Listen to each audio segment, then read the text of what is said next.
Hello YouTube! Is anyone out there curious about those portable continuous video lights? You know, those cheap ones from China, as well as the more prestigious ones that cost more money.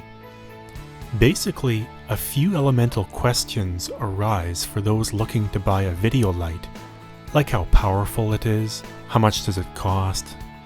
It is easy enough to be drawn to the many cheap China options that are common on eBay, but for people who are enthusiastic about video recording still might be curious to know if they would be better off with a seemingly better designed light, even if it's quite a bit more expensive.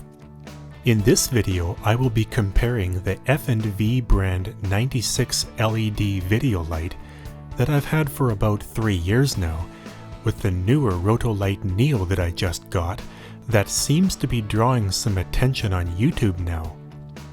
This will be a basic review only, especially concerning the Rotolight Neo, because others have already done thorough reviews on it. I think once you've seen these two videos, you will have gotten the idea. But there are 3 basic comparisons between the F&V and the Rotolight that I will be covering here. The first of which will be what I think is the most important of them all. What does the maximum power output of the F&V compared to the Rotolight Neo look like? Let's start the first test in low light at 14 feet away from the camera and at 35mm focal length. The F&V LED light is turned on full power. Now here is the Rotolight Neo at full power. And here they are together at full power. Notice how the F&V has better coverage of the corners than the Neo.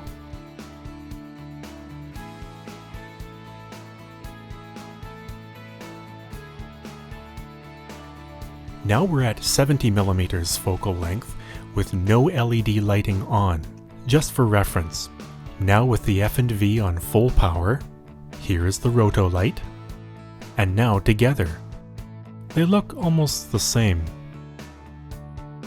Now let's move into 7 feet away from the camera and at 35mm focal length with the F&V turned on. The Neo, and together. Indeed, the Neo is brighter at closer distances. This is 70mm and no LED light turned on, just for reference. Here's the F&V, the Neo, and side by side. Yeah, the Rotolight Neo is brighter in the center, but not by much though, and I would consider the brighter corners of the F&V to put both lights on an equal level. Both lights seem to be roughly equal in their maximum power output, only they distribute light differently. One is stronger in the center, and one is stronger in the corners. I thought the Rotolight Neo would be way more powerful than the F&V. What a surprise! Now let's take a look at how they perform in midlight. I begin at 14 feet away from the camera, 35mm focal length, and with no LED lighting turned on. Now the F&V LED is turned on full power, and here is the Neo on full power, and here they are side by side. Now at 70mm focal length with the F&V at full power, here is the Rotolight, and here they are side by side. They look equal. Now we're 7 feet away from the camera and at 35mm focal length with the F&V. Now with the Neo. Notice how the light is concentrated more in the center, whereas the F&V seems to spread the light out further to the corners. And now side by side. The Neo does seem a bit brighter on my shirt. Now at 70mm with no light for reference. Now with the F&V, the Neo, and together. My shirt seems a bit brighter with the Neo, but the couch is a bit darker than seen on the F&V, even if this particular scene doesn't show the left side of the couch very much. The Rotolight Neo seemed only a little bit more brighter than my China brand light, but at that, only in the center and only at close distances. Check out this review I found on B&H by somebody who reported that the Rotolight Neo is 3 times brighter than most of the Chinese lights. He says, I know, I have an assortment of cheaper lights. Well, I have cheap China lights too, a pair of them, and I did my own tests and came to a very different conclusion than what this fellow said. Now for novelty's sake, let's see if the Rotolight Neo continuous video light works outdoors under the sun. After doing these tests though, I wouldn't expect them to replace what a flash gun can do, but since the Rotolight's ambassador is a photographer, let's try it anyways. Here my wife is only 2.5 feet away from the camera without the Neo on. Now it's on full power and I see almost no difference. In this scene I didn't see any difference. In this scene I'm not quite even in direct sunlight and an effect still cannot be seen on the leaves. In this scene the ambient light was shaded somewhat, so now we can finally see the Neo light taking effect on my face. But unfortunately, it has to be right in front of your subject's face to work. So much for a practical working distance. It just cannot match the flash burst of a flash gun in a bright environment. Now here is the second question. What do these lights cost? I spent $83 on one of my F&V lights off eBay, but my Rotolight Neo costed $514 from Vistech. This means that the F&V was only 16% of the cost of the Neo. For raw power alone, one could get the same output for $431 less. So given the price difference, would I recommend the Rotolight Neo over the F&V LED? I'm actually not sure because that is a lot of money, but for videographers, I will say yes, but mostly due to features not even covered in this review, such as build quality, temperature control, digital display, and many other considerations. For this video, I'm really just looking at the maximum power output, partly out of intrigue, partly because it's my favorite feature, and partly because I just wanted to compare the Neo with my F&V, something that I think a lot of people can relate to. For you hobbyists out there, sorry, I would not recommend the Rotolight Neo over a cheap China light because of the tremendous savings. For non-paid, casual, occasional video work, the F&V should work fine, even though it has some quirks. Save your money.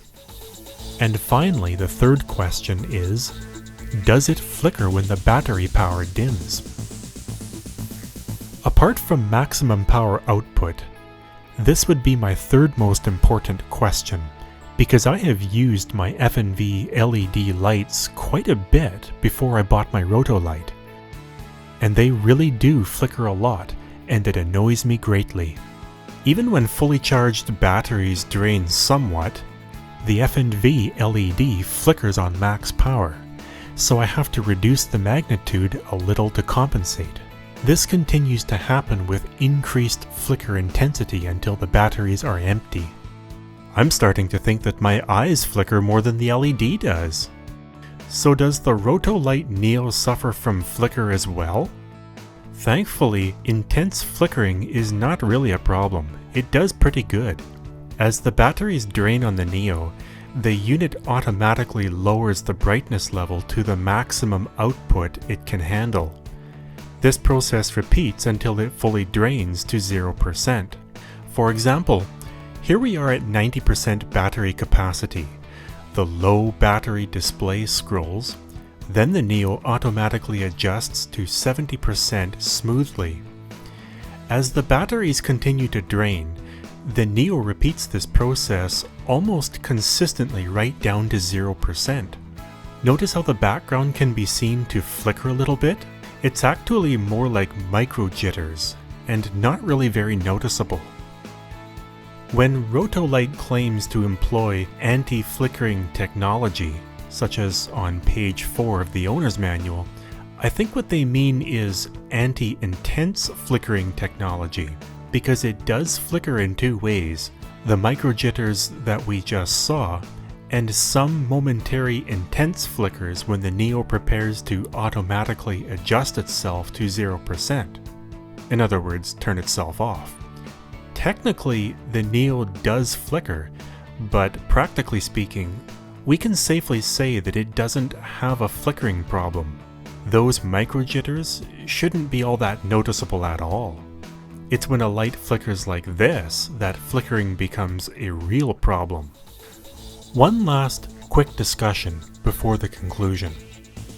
A friend of mine is a skilled videographer and editor, but has not had previous experience with portable LED video lights.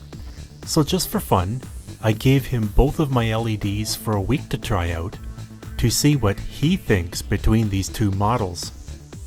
At the time, he was directing a small movie he wrote. Then I asked him this question: for the video work you do, would you buy a cheap China light or the more expensive Rotolight Neo?